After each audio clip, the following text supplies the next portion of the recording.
Blessed and happy Tuesday to all of you, my dear friends, my dear brothers and sisters, my dear good people of God, faithful followers of the Daily Gospel Reflection with Father Jack.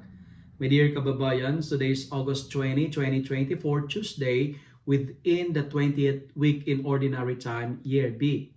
Today's Gospel is from the beautiful and the wonderful account of the Gospel of Matthew, chapter 19, verses 23 to 30.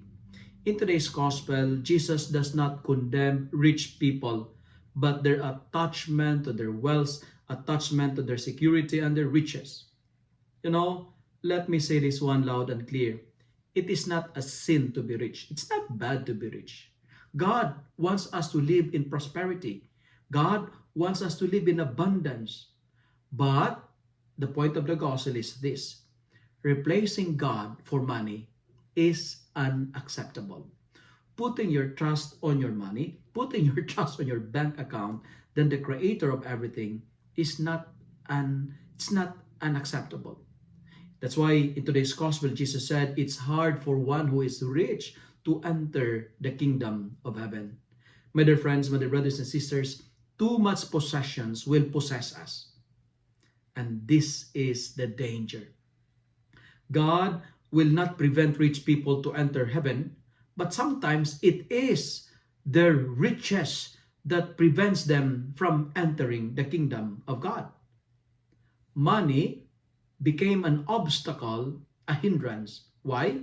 Because it creates false security. It has a potential to be an obstacle for having a true understanding of where true riches is. My dear friends, money is a fake Messiah.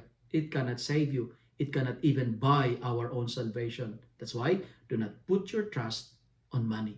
If money and material things become the center of our lives, well, we can be a slave of it. Then there is a danger that we can be a slave of money. I have a suggestion. Use money to help people. Don't use people to gain more money. I say it again.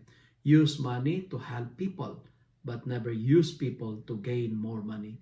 Those who give up their everything for the sake of God will have everything back hundredfold in the kingdom of heaven. But dear friends, let's let go of anything that is harming and draining you.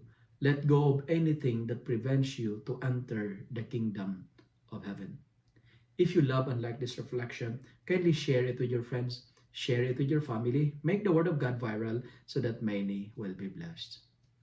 Amen.